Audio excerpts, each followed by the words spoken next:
Bienvenidos a Club de Prensa en NTN 24. Transmitimos desde Washington, a 3 cuadras de la Casa Blanca.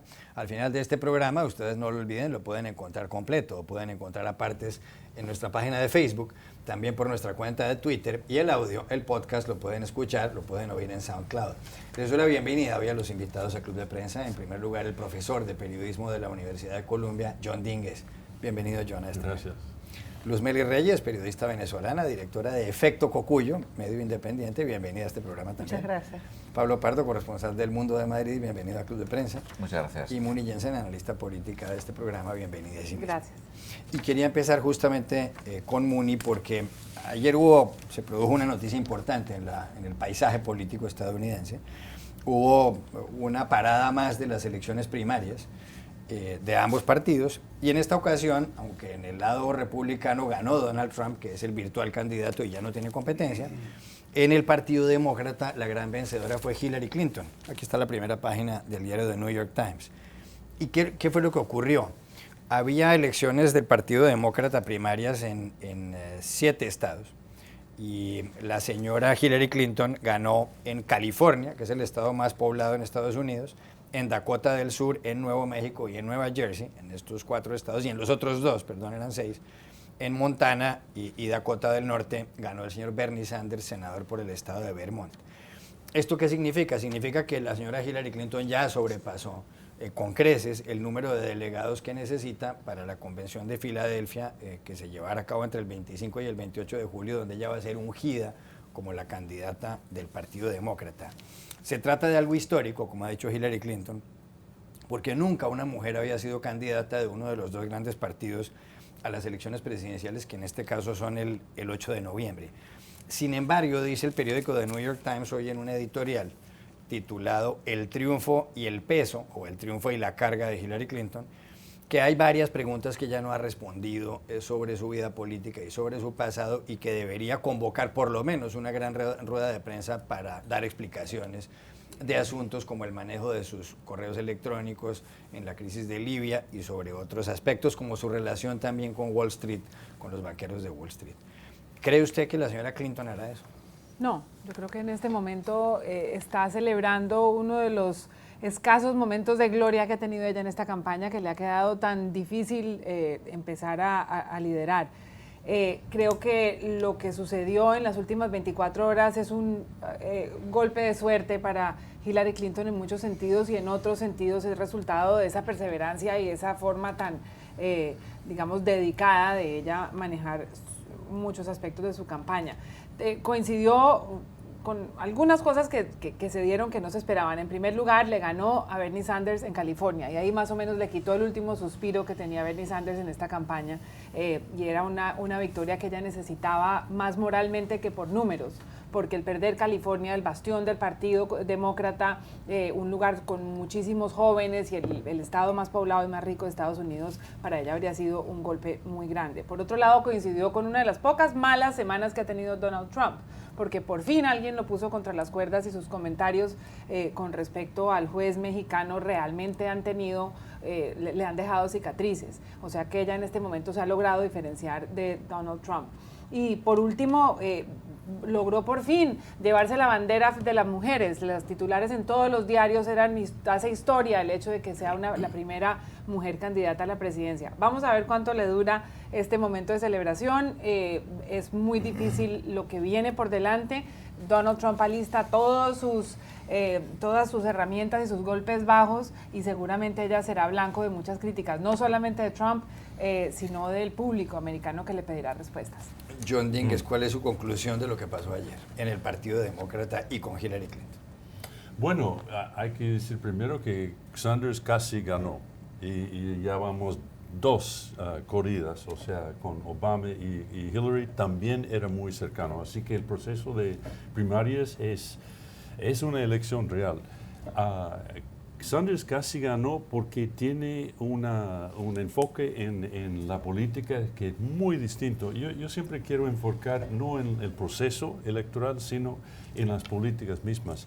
Lo que representa Hillary es un enfoque tradicional demócrata en los grupos especiales de interés, mujeres, etnias, de raza, los temas sociales, aborto, etcétera, ¿no? Y Sanders enfoca una política de clase. Y eso, la diferencia tiene que ver con los hombres blancos. La política, el Partido Demócrata perdió los hombres blancos en los últimos 20, 30 años. Y eso es la fuerte de Donald Trump. Y Sanders enfocó desigualdades que afectan no solo a las etnias, sino también a los hombres blancos. Entonces, la fuerte de Sanders ha sido un acercamiento al grupo que los demócratas perdió en el pasado. Entonces, si Hillary puede tomar de Sanders esa parte de su campaña que es atrayente a los hombres blancos, yo creo que va a ser muy poderoso. Y eso depende mucho de lo que haga Sanders en los próximos días, ¿no? Y eso es muy importante, la manera en que él se acerca a Hillary, no solo como mujer, primer mujer, sino representante de un partido demócrata que ahora de nuevo representa el partido de Roosevelt, el partido trabajadora de todas las etnias, y que se enfoca en las ganancias de la clase media, que son principalmente económicas. Pablo Pardo. Sí, yo creo que es interesante. Por un lado, da la impresión de que en esta última oleada de primarias, aunque todavía queda, como yo digo, la primaria de la colonia, que es desde Washington, D.C., que como aquí no tenemos representación en el Congreso, somos ciudadanos de segunda. Pero bueno, yo creo que ha sido un fenómeno que a mí me ha recordado un poco también a lo que pasó hace unas semanas con el Partido Republicano, cuando, digamos, la gente votó, digamos, hizo el voto útil por votar por Donald Trump, que era el principal candidato, el que llevaba ventaja, aunque no había ganado. Ahora también da un poco la impresión de que la gente ha votado un poco más siguiendo tal vez el voto útil contra Sanders, que en los últimos días además Sanders había elevado el tono de sus críticas ferozmente hacia Hillary. Yo creo que se va a Internet, a Twitter, a Facebook, lo que dicen los seguidores de Sanders es que, bueno, que ha habido fraude, un fraude de 4 millones de votos es demasiado para fraude, ¿no? Entonces, yo creo que, vamos, que claramente da la impresión de que los demócratas están empezando a unificarse. Yo estoy de acuerdo con el profesor en que ahora es muy importante lo que pasa entre Hillary y Bernie, entre los dos, que sean capaces de unirse. En las últimas semanas yo creo que ha habido mucha mala sangre entre los dos. La campaña de Hillary yo creo que ha ignorado manifiestamente a la de Sanders, y la de Sanders ha reaccionado con muchísima virulencia. Yo creo que lo que pueda suceder mañana, cuando Sanders se reúna con el presidente Obama, con Harry Reid, el jefe de los demócratas en el Senado, puede ser verdaderamente muy importante, porque desde luego que si Sanders y Hillary no se unen, al menos de cara a la opinión pública, el presidente va a ser Trump. Eso en el bando demócrata, pero a propósito de Donald Trump, Luz Meli, usted que es periodista venezolana, dice que puede haber unas similitudes entre Donald Trump y el desaparecido presidente de su país, Hugo Chávez. ¿Por qué? Sí, es que algo pareciera contradictorio en términos ideológicos, porque evidentemente está en extremos, ¿no? Pero en cuanto al estilo, la capacidad que tiene Donald Trump de calificar a su oponente, de etiquetarlo, de ir a la ofensiva, es muy similar a la capacidad que tenía el presidente Hugo Chávez de marcar en la agenda. O sea, Trump es tan increíble que pierde una elección, una primaria, en un momento y retoma la agenda y dice hubo fraude, y entonces todo el mundo empieza a hablar de eso. Tiene esa capacidad, tiene un manejo fuerte con los medios en términos de mercadeo, que además el presidente Chávez lo tenía no como experto en mercadeo, pero sí como con mucha intuición de cómo acercarse a la gente, de cómo reflejar la rabia, la molestia que tenía un sector de la población venezolana, y sobre todo cómo utilizar los sentimientos negativos que podían generar este descontento para sumarlos a su causa. Entonces estoy observando que Donald Trump tiene esas capacidades y bueno, evidentemente cuando le toque enfrentarse a Hillary, que tal como lo ha dicho John y lo han dicho ustedes, es como más conservadora, creo que le va a dar con mucha fuerza y la va a colocarse contra las cuerdas en este momento. Usted ha escrito, Pablo, un artículo en el periódico El Mundo de Madrid sobre la relación de las mujeres y la historia política en Estados Unidos, todo a propósito de Hillary Clinton. Y cuenta usted que Hillary Clinton se ha convertido, ha logrado el número mínimo de delegados a la convención del Partido Demócrata 95 años después de que fuera aprobada la primera, la enmienda número 19, la 19ª enmienda de la Constitución de Estados Unidos, que lo fue el 18 de agosto de 1920, donde se le dio el voto a la mujer. Cuenta usted además que hace muchos años hubo algunas senadoras mujeres, la primera en 1922 solamente por un día, en reemplazo de su marido desaparecido, y usted da otros datos. Por ejemplo, de los 100 escaños que componen el Senado aquí en Estados Unidos, 20 están ocupados por mujeres. En la Corte Suprema, de los 8 magistrados de la actualidad, 3 son mujeres. De los 50 estados que tienen gobernadores, 6 tienen mujeres. En Washington hay una alcaldesa, quien maneja los destinos de la ciudad, es mujer. La Reserva Federal, es decir, el Banco Central, está presidido por Janet Yellen, que es una mujer. Y en el índice de Fortune 500, de las 500 primeras empresas de Estados Unidos, según Fortune, hay 22 compañías de esas que tienen presidentas ejecutivas o CEOs, como se dirían por sus siglas en inglés, mujeres. ¿Usted cree que lo de Hillary Clinton es un avance más, por supuesto, como candidata y por supuesto si llegara a la presidencia, en esta misma lucha de la mujer por tener igualdad con respecto a los hombres por una parte, pero por otra, ¿por qué no tantas mujeres quieren a Hillary Clinton? La segunda pregunta, Juan Carlos, yo diría porque en mi experiencia personal, no como periodista, las peores cosas de una mujer siempre se las he oído decir a otra mujer. Entonces, Muni no sé. Yo voy a si contestar después de que termine. ahora Muni va a decir las peores cosas de mí, vamos, pero bueno. No lo sé, en esta campaña es verdaderamente interesante el hecho, por ejemplo, de que Sanders, un señor de 74 años, ha arrasado en el voto de los millennials, de la gente de menos de 30, ¿no? Es decir, yo creo que esto también es una cosa un poco positiva, en cierto sentido, pienso yo, en términos democráticos, ¿no? Es decir, que las mujeres no voten por una mujer porque es mujer. Por ejemplo, en el caso de Trump es diferente y no tan positivo tal vez, porque sí que hay una parte de la población que vota por Trump probablemente porque sea un hombre blanco, ¿no? Pero vamos, yo creo que en general es positivo, digamos, los latinos, digamos, por ejemplo, cuando comenzaron estas primarias, la prensa anglosajona en muchos casos daba por hecho que Marco Rubio era casi el candidato porque tenía un nombre latino. Y yo me acuerdo de tener conversaciones con gente y con periodistas latinos que me decían, bueno, sí, pero los latinos no son un bloque, Marco Rubio es cubano, que es un tipo, digamos, muy específico de latino, etcétera. No porque el señor se llame Marco Rubio le van a votar. Sí. Tenemos como Obama, por ejemplo, los afroamericanos. O sea, Hillary iba por delante de Obama hasta enero del 2008, cuando comenzaron las primarias. Entonces, bueno, digamos que el voto identitario yo creo que es importante.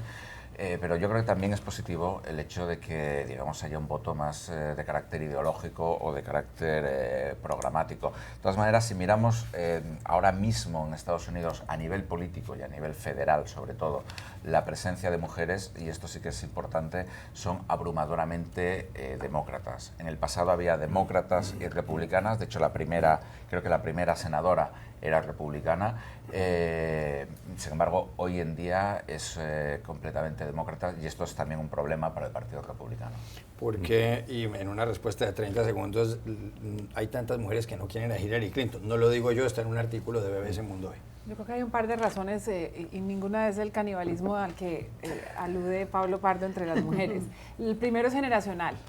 Para las mujeres mayores, Hillary es un ejemplo, es una especie de heroína. Para las mujeres jóvenes es mucho menos importante el hecho que sea mujer, porque en el pensamiento de los millennials hay 3 temas que van amarrados: el género, la clase y la raza. Y ella no representa sino uno de esos 3, digamos, características como para que el voto millennial le llegue a ella misma. Ella es una mujer blanca, rica. Entonces tiene apenas uno de los 3 componentes que motivan a un grupo de personas más jóvenes para ganarse una elección. Y obviamente tiene un temperamento muchísimo más distante, muchísimo más artificial, que hace que de todas maneras, hombre o mujer, le queda difícil llegarle a la gente. Luz Meli, ¿por qué cree usted que hay mujeres que no quieren a Hillary Clinton? Yo me pregunto, ¿no será porque algunas le condenan el hecho de haber perdonado a su marido Bill Clinton después del caso Levinsky, o a las mujeres en general eso no les importa? Oye, me quedo con la explicación de Moni, que es más una cuestión generacional, más que lo que planteó o puso Pablo sobre ese canibalismo, porque en mi experiencia más bien somos las mujeres las que muchas veces nos apoyamos mutuamente y podemos hacer hasta coaching con otras mujeres que van viniendo y hemos recibido apoyo. Mi experiencia ha sido así, de otras mujeres que han avanzado, ¿no? Creo que conociendo lo que conozco de la sociedad americana, creo que es una sociedad mucho más machista de lo que se supone. Es una sociedad en la que apenas ahora, o sea, que el tema de que las mujeres estén avanzando políticamente, que sea un tema para una latina, llama la atención, porque si vemos hacia los países latinoamericanos, ha habido muchísima más avance en términos de derechos políticos de las mujeres en nuestros países, y entonces eso me llama la atención. Creo que tiene que ver también con el hecho de que Hillary es en la parte generacional. Sanders se ganó el apoyo, y esto yo creo que es importante destacarlo, de un grupo grande de la población, por las propuestas que estaban haciendo, que decían socialistas. O sea, en términos anglo es socialista, pero los que hemos vivido en países relacionados con el socialismo, sabemos que no es socialismo realmente, ¿no? Y su demanda de justicia social es lo que yo creo que ha traído a muchos jóvenes también, y eso no lo notas en el discurso de la candidata Hillary. 30 segundos, ¿por qué no quieren muchas mujeres a Hillary? No, yo creo que las mujeres van a votar mayoritariamente demócrata, y eso por la candidata que va a ser Hillary. Yo quería destacar otra cosa en cuanto a las mujeres en el Partido Demócrata. Sí. Las mujeres más importantes, los líderes más importantes en este momento son mujeres. Elizabeth Warren, lejos la persona con más carisma en el Senado.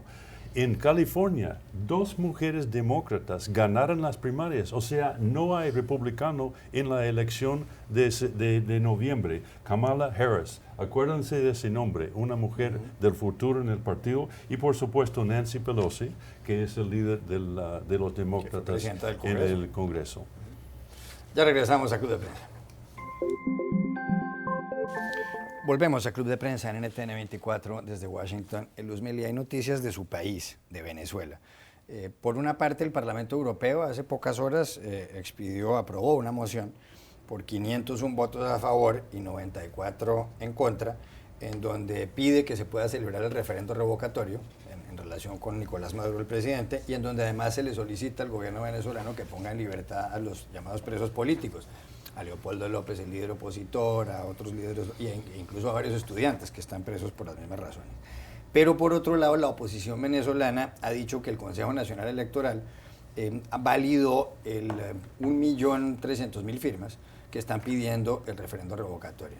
Después habrá que confirmar que esas firmas son auténticas con la huella dactilar de la gente. Y aquí hay un dato especial, y es que la oposición quiere que esto se pueda terminar el trámite antes del mes de enero, porque si es antes del mes de enero y se revoca el mandato de Nicolás Maduro, habría que convocar a nuevas elecciones.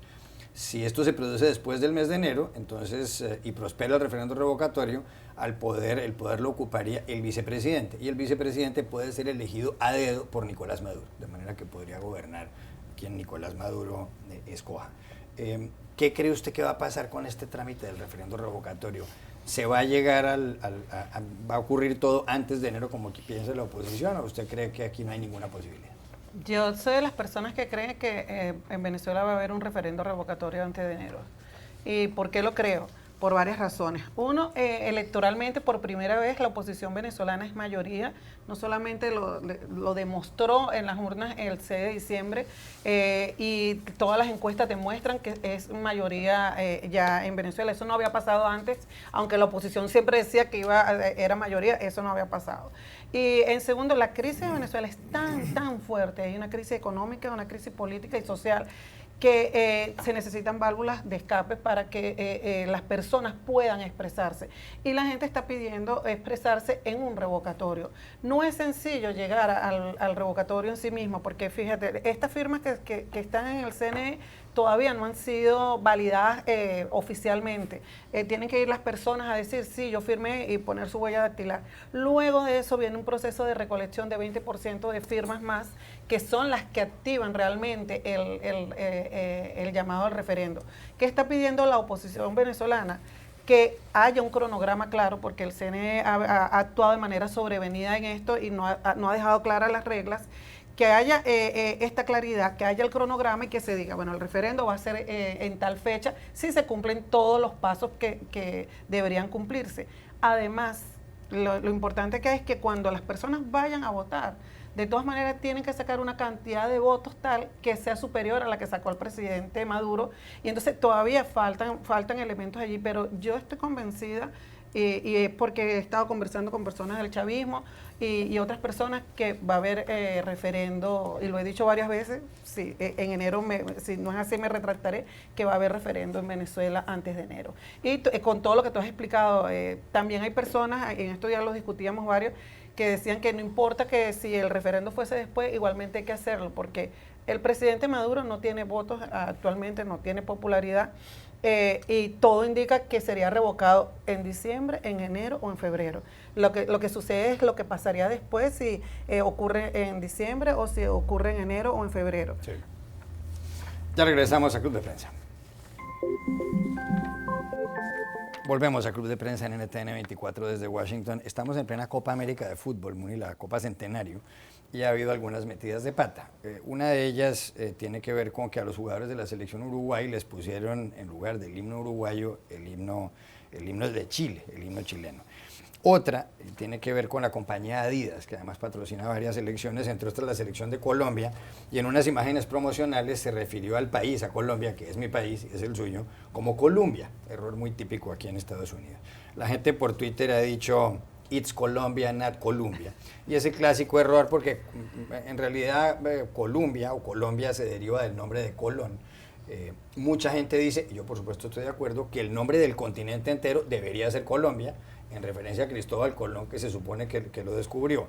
El continente se llama América porque Américo Vespucci, que era un navegante florentino, era el jefe de navegación del Imperio Español, y hizo un mapa que una imprenta alemana le puso el nombre de América al continente, y se quedó el nombre de América. ¿Imperdonable este error o esto es una cosa que siempre pasa en todo? No, es imperdonable y es una pesadilla para todos los colombianos, porque en este país, y eso les pasa por hacer la Copa América en Estados Unidos, siempre se comete ese mismo error. Error de Adidas, desde el 2011 hace las camisetas de la selección, es imperdonable, pero es una muy buena propaganda para Colombia en este momento, la indignación que se ha suscitado en las redes sociales, porque a ver si alguna gente aprende a escribir Colombia con no. Pablo Pardo. Pero Adidas es alemana, no lo olvidemos, no solamente los de Estados Unidos que no sepan dónde está el resto del mundo. No, a mí esto me recuerda, esto pasa mucho, a mí me recuerda en los años 90, creo que fue, no sé si era la selección de waterpolo de España o cuál, fue a Australia y en vez de tocar el himno de España, tocaron el himno de Diego, que es una canción que nunca ha sido himno de nada,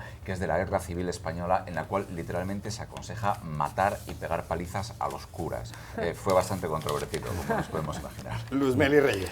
Creo que de todas maneras es un avance que se haya hecho la Copa Centenario acá, porque dejan de decir soccer, empiezan a hablar de fútbol. Entonces creo que es importante que también se sepa que este deporte, que además nos apasiona a los latinos, es un deporte, yo creo que ya es el primer deporte en el mundo, ¿no? Errores van a seguir cometiendo. Adidas también hace los uniformes de la selección venezolana, y errores van a seguir cometiendo. Creo que fue un error y que está siendo bien aprovechado por Colombia. John Dingues, 15 segundos. Yo reivindico mi país. Aquí se habla de Colombia mucho más fuerte que en América Latina. Tenemos un río Colombia, tenemos una universidad Colombia. Mi universidad, me dicen muchas veces, ¿eres de la Universidad de Colombia? ¿Por qué estás en Colombia? Entonces, yo lo entiendo mucho, y aquí el Distrito de Colombia también Cristóbal Colón es muy presente. Claro que sí. Gracias a los cuatro. Acuérdense que ser colombiano, como decía Borges, es un acto de fe. Gracias a los cuatro. A ustedes les espero mañana aquí en Club de Prensa.